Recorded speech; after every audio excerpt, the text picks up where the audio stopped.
Hey guys, it's Jan, Notarealfarm. Welcome back. It is glorious this morning in the greenhouse. We're sitting at about 20 degrees Celsius, just sort of getting around to the time where I can now start to sort of take off my jacket and, get busy with everything that I have to do in here with moving around mulch and weeding from, some of the weeds that have come up over the winter. Yes, weeds over the winter. Who knew? And just pulling out and moving things around and sort of getting everything ready to plant. But I have been getting a lot of emails lately to notarealfarm@yahoo.com. I always have to remember my email. To ask, hey, listen, we only have a small space. What kind of vegetables can we grow in a small space would give us a high calorie count?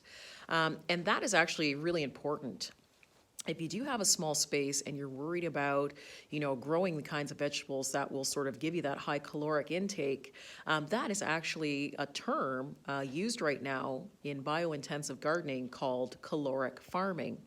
And I've actually come across a free resource for everybody to read if it's something that you'd want to.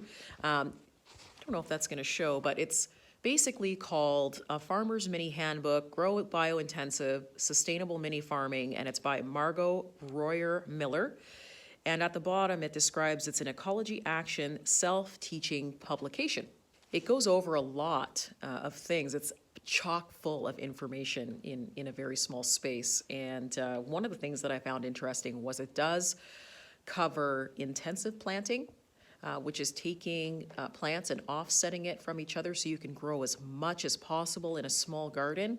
But also it talks about caloric farming or calorie farming, which is basically taking things like potatoes, for example, that always comes to mind with high calories, and growing that in conjunction with, 5 or 6 other plants and getting that additional caloric intake and getting as much calories out of that small space as possible. So they do point out quite a bit of vegetables in here that you can do calorie farming with. So some of the vegetables, like I said, that are pointed out in here are potatoes. Now I've gone ahead and actually looked at ahead of time what some of the calories are in just a cup of some of these vegetables. So there is a small little list at the bottom, but I added a few things as well. So potatoes for sure. Everybody knows if you're trying to lose weight, you don't want to eat potatoes, but potatoes do have a high caloric intake. So a cup of potatoes, so white potatoes is 116 calories in 1 cup. We have sweet potatoes, which is 177 calories per 1 cup. We also have, now I've added a couple of things in here because I think it's important to know some of the other vegetables that do have high caloric intake. If you're growing soybeans is 250 calories in 1 cup. And I've also added in peas because a cup of peas is actually 118 calories in a cup. Now here in the book, they have garlic and leeks and things like that. And so I'll let you take a look at that. It's only 30 pages. It's chock full of information. It's a great little handbook to have available, especially if you're interested in learning about intensive gardening and, caloric or calorie farming. I'm learning so much this year in terms of intensive and biofarming that it's just blown my mind how much information. And it's almost like, guys, you in farming or growing, you can be a student forever. There's always something new you're learning. So I thought I would just sort of point that out to you. If you are interested, it is on the internet. It is a free printout. Take a look at it. It's really great information. The other thing that I've been getting questions about is what happens if you have potatoes that are ones that you've bought from the store that are actually sprouting in wherever you store them. I say, if your potatoes, actually I have an example. If your potatoes look like this, please plant them. There's nothing wrong with planting potatoes like this. Now I understand that there are sort of hardcore people out there who will be like, no, throw those out, they've been sprayed. But guys, if it's sprouting like this is free food. So go ahead, throw it in the ground, see what you get out of it. There's nothing wrong with that.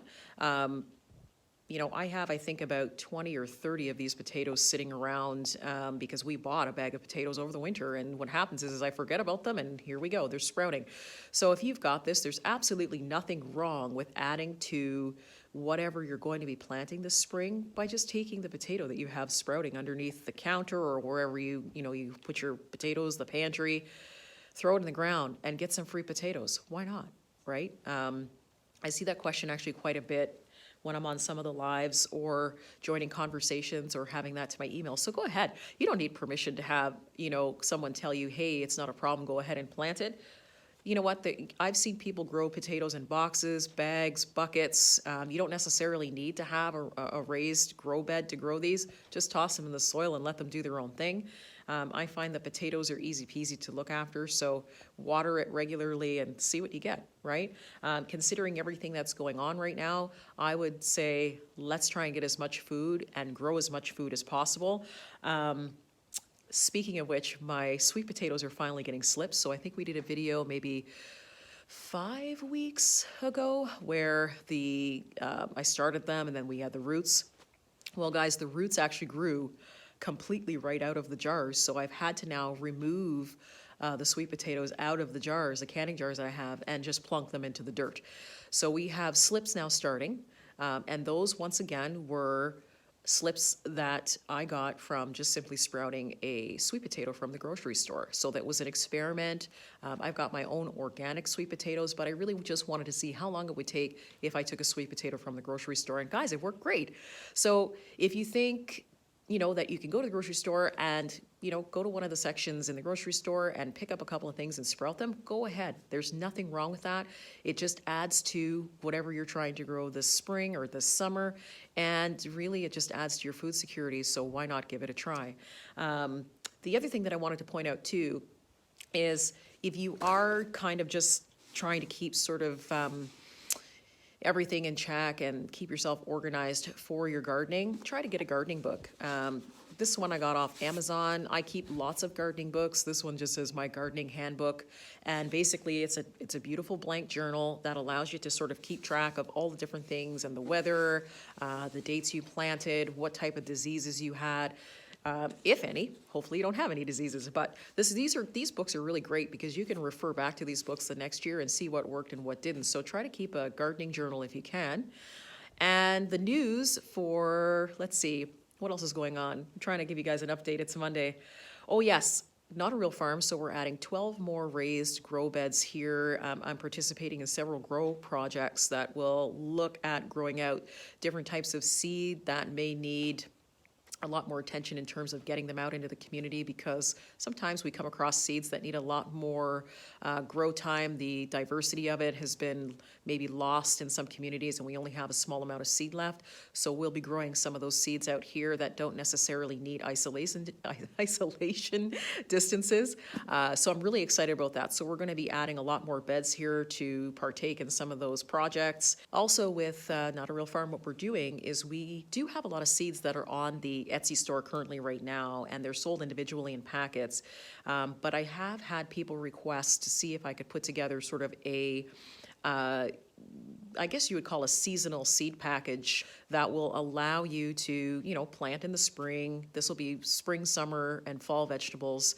You'll be able just to get that all at once, all in one envelope, all in one box. It depends on how we can ship them. And that'll give you your seeds for the season.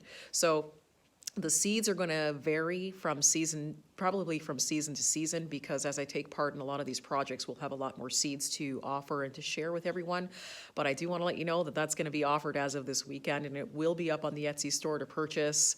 So stay tuned for that. Other than that, guys, I just kind of wanted to touch base with you. It's Monday. It's beautiful out. Spring is in the air, and we're going to be growing a lot of food this year and doing a lot of seed saving, because that is very, very important.